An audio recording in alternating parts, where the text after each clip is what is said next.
Notre caméra est à Ranru cette semaine pour notre série Un lieu des histoires. Petit village montagnard du canton de Mutzig, il est cerné par la forêt que ses habitants ont à cœur de préserver. On voit cela avec Olivier Stéphan, Emmanuel Gambette et Eric Ratteni.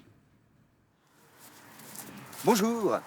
Un lieu des histoires nous emmène cette semaine à Ranru, petite commune de quelques 350 habitants située en amont de la haute vallée de la Bruche. Commune éclatée en 4 hameaux sans grande industrie et pourtant commune passionnante parce que village sismographe.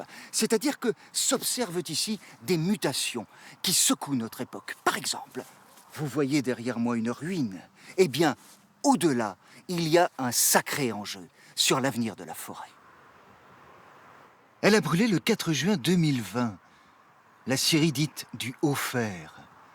Vieille scierie historique devenue communale, puis musée communal. Beaucoup de choses ont tourné autour de cette scierie. Autour du bois. Autour du bois, essentiellement autour du bois, parce que c'était quand même une commune forestière. Et on vivait de deux choses dans le village. On vivait du bois et du tissage. Et c'était quand même pratiquement l'autarcie ici. Et dans les photos que vous avez en main, on voit l'attachement des habitants à la scierie. Ah bah oui, quand on faisait des visites ou quand on sciait, tout le temps il y avait quelqu'un de Ranru qui arrivait. Tout le temps. Il n'y a pas une visite où il n'y avait pas une personne de Ranru qui passait et qui s'arrêtait. On va se battre pour qu'on puisse reconstruire cette scierie à l'identique. C'est un site qui est classé au bâtiment de France, donc c'était un musée. C'est pour ça qu'on ne peut pas démonter les vestiges que vous voyez là, qu'il faut qu'on les garde. Ça risque d'être un peu compliqué, mais je pense qu'on a vraiment des arguments pour pouvoir le faire. En break, si la résurrection de la scierie est en négociation positive, au-delà, Ranru, mais pas qu'elle, réfléchit à ce que pourrait devenir la forêt. On reprend. La forêt, je pense que c'est ce qu'il y a de plus important à notre époque. Elle stocke le carbone, elle filtre l'eau, elle joue son rôle de pompe à eau.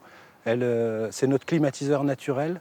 Il faut qu'on la prélève, mais avec une gestion durable, avec un couvert continu. Le sol n'est jamais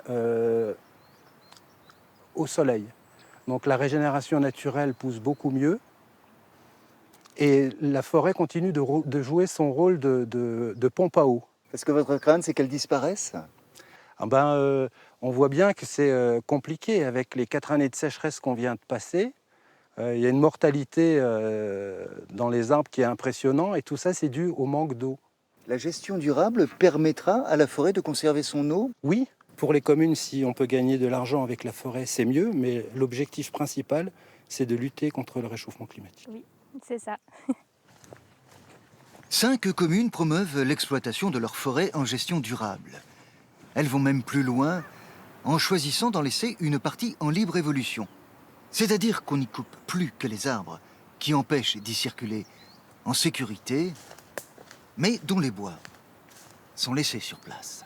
L'idée, c'est justement de créer un réseau de forêts en libre évolution où les parcelles seraient continues et formeraient un grand ensemble.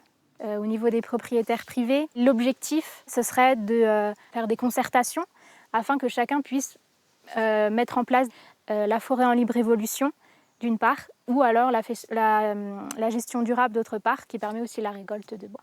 C'est tout pour aujourd'hui. Demain, on s'intéresse à une lame de fond qui concerne bien des communes, le renouvellement, donc le brassage des populations. À demain.